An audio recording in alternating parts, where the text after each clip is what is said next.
The 55-year-old terrorist that wanted to get a working X-ray device to do a terror attack on people in New York has finally been sentenced.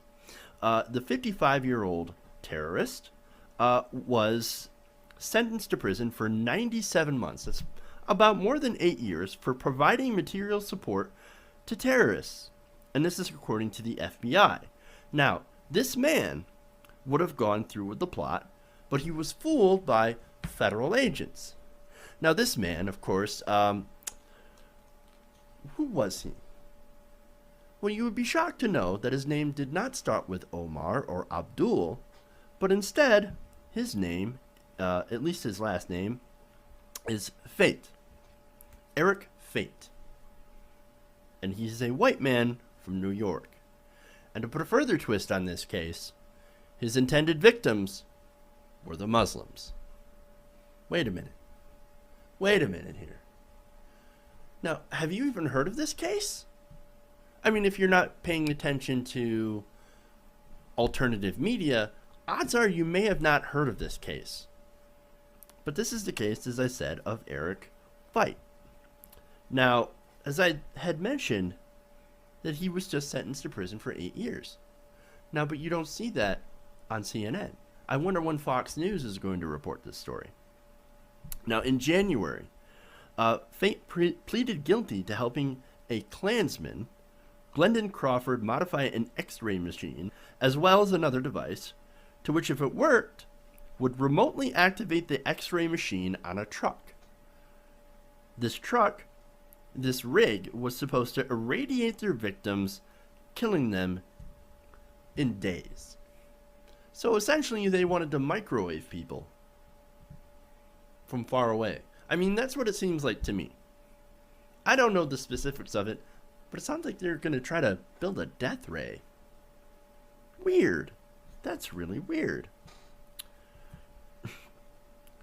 Now, the FBI said Eric Feight aided Glendon Scott Crawford in altering the dispersal device to target unsuspecting Muslim Americans with lethal doses of radiation. And this is according to Assistant Attorney General John P. Carlin. Feight and Crawford's abominable plot to harm innocent Americans was thwarted thanks to the tireless efforts of law enforcement. Now, if you're wondering how they caught him, apparently federal agents posed as KKK members who promised to finance and obtain this quote-unquote radiation device. So this is like, this was an attempt to build a radiation gun. Now, immediately that makes me think of Fallout. You know, because I'm a fucking nerd. And I've been playing a lot of Fallout lately. But it makes me think of the Gamma gun. They're trying to build a radiation gun to go after the Muslims. Well, first of all, how would something like this even work? And even if it got working, how would somebody not notice it? Oh yeah, but radiation, I guess, is invisible. So I guess you wouldn't notice. Then again, how would you know if you're hitting your target? It makes no sense. You see, this is how irrational some people are.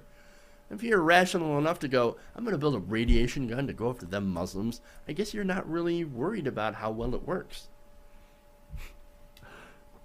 Now, the FBI had originally called the device a weapon of mass destruction. Now, I wouldn't exactly go that far. It's more like a weapon of mass stupidity. At least for the guy building it. Now, in June 2012, an undercover investigator had brought Crawford X-ray tubes to examine for possible use in the weapon and provided technical specifications a month later. At a meeting that November in an Albany coffee shop with undercover investigators, Crawford brought Feight. Both men committed to building the device and named the group the Guild. The Guild. That's amazing. Now, investigators supposedly gave him $1,000 to build the remote control device and showed the men pictures of industrial X-ray machines that they said that they could obtain. And they also planned to provide him access to an actual X-ray system to assemble with the remote control in June 2013. Now, according to court documents, the sealed indictment was filed the same day, and both men were arrested. And Crawford was convicted in August and awaits sentencing. So, look, man, you got to give props to the FBI. They did some pretty good work there. And it says something, right? It says something that when you can pose as a KKK member and go to this guy saying, I can help you build a death ray to go after them damn Muslims. Before they actually, ironically, let's go after the Muslims before they do a terror attack. With our own terror attack. It makes no sense to me. But this is how these people operate. So, all I got to say is, good work on the FBI for catching this guy, these two guys,